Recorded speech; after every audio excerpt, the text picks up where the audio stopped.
Copyright disclaimer under Section 107 of the Copyright Act 1976. Allowance is made for fair use for purposes such as criticism, comment, news reporting, scholarship, and research. Fair use is a use permitted by copyright statute that might otherwise be infringing. Nonprofit, educational, or personal use tips the balance in favor of fair use. We will choose living like this over the embarrassment of somebody else seeing it. So my advice, if you're living in conditions like this, is it's okay to be mortified. It's okay to feel embarrassed about it. Let yourself feel those emotions, because that's one of the teaching tools that the brain uses to help prevent you from letting it get like this again. It's much better to feel the embarrassment and receive help than it is to escape the embarrassment and be literally run out of your own home. And asking for help is sure as hell not a weakness. It's you putting your foot down and saying, I'm not taking this anymore, I'm fighting back. Asking for help is your weapon. And just like with any weapon, it takes strength to wield it responsibly.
I tend to get a lot of suggestions in how to clean these places up. And sometimes they're helpful, sometimes they're not. I've done around 200, maybe 250 of these on the channel. So I know what I'm getting into when I walk into these houses. I know what equipment I'm going to need. I know what I would like to have, but oftentimes can't. So I often get suggestions like, man, it would be so much easier if you just get like a 50-gallon plastic trash can. Then you could put the trash bag in it, and it would make it so much easier to carry back and forth. Well, the problem is I can't fit one of those in my car. My car is filled from front to finish with cleaning supplies, and there's no more room to put even one more thing in there. So if I could do that, I would. In this case, we did go to Walmart and buy a 30-gallon trash can, and then when we were done, we just threw that whole thing in the dumpster because it was ruined anyway by the time we were finished. People also often ask why we don't use shovels. We do use shovels in this, but in this case, and in many cases, there's often clothing that's interweaved throughout the trash. So when you try to get a shovel under it, the clothing stops it from going into the trash pile. So you physically can't shovel into the trash pile until you pick the clothing out. And that's what we had to do here. We had to pick a lot of this stuff up by hand so we can get the things that stop the shovel out of the pile so that we can later use the shovel to pick up tinier trash. There's a really old video here on the channel where I dealt with like a 4 or 5 foot tall pile of used adult diapers, and I have had hundreds, and I mean hundreds of people tell me, well, I would have just used a snow shovel. And my responses are either you wouldn't have gone in there at all, or two, the thing that I've written out so many times that my phone actually auto completes it when I start to type it, which is, ever try shoveling a 4 foot tall pile of urine filled water balloons? It just doesn't work. They're so heavy, and the material alone stops the shovel. There's no shoveling into a pile like that. So when I get suggestions like that, you automatically know that no one who's making that suggestion has ever done anything like this before, because what they're picturing in their head is immediately negated by reality. So oftentimes, like if they were to come into this house and they would try their idea, well, I can just use a shovel. The very first time they tried to jam a shovel into that pile, they would go,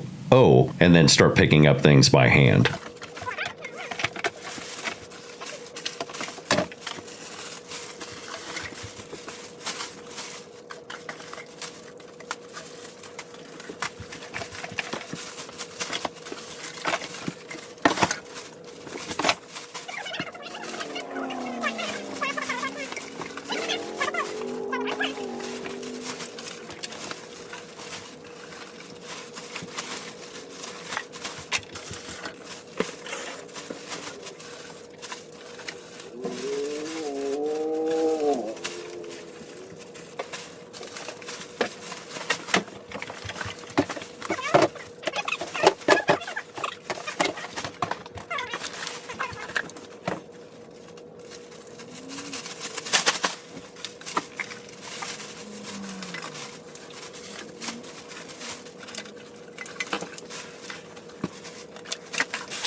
One extremely shocking detail in this house is that there were no pests, no roaches, no fleas, no bed bugs, no mice poop, no remnants of bugs anywhere in this house. And that's shocking because there was a massive amount of food on the floor and kind of interwoven between all the trash and clothes in these piles. That's an open invitation to pests to come in and just make this their home, but there was nothing like that in here. The only bugs that we found in the house were 3 or 4 centipedes and a small handful of pill bugs. And the only reason those were in there is because since this pile had sat for a minimum of 4 years, that's when they moved out. It likely had been sitting for years before that, so everything that was along the bottom of that pile had been compressed and sitting in liquid and had rotted over time and then literally turned into garden soil. And that's where centipedes and pill bugs like to exist, is down in the soil. Normally in a house like this, the piles will will have so much rot underneath it that it destroys the floor. This was a very rare case in which the piles actually protected the floor. There was a piece of carpet in the living room that was just one big square, and it wasn't tacked down to the floor or anything. It was being used kind of like a giant rug. That thing had started to disintegrate and rot. So once we got done with all the trash, we just rolled that up and put it out in the dumpster, and the floor underneath it was still perfectly preserved. Had that carpet and clothing not been the bottom layer of this giant pile, then the trash would have made direct contact with the floor and it would have rotted out every floor in their house. The flooring, the subfloor, you would have stepped through it. And I know that from experience because I've seen it over and over again. So I was actually relieved whenever we got to the bottom of the pile. And remember when I talked about seeing this in reverse order? I'm glad that they started out their problem with an overload of clothing rather than an overload of trash. So in a not insignificant way, the addiction to buying clothing actually saved their floors.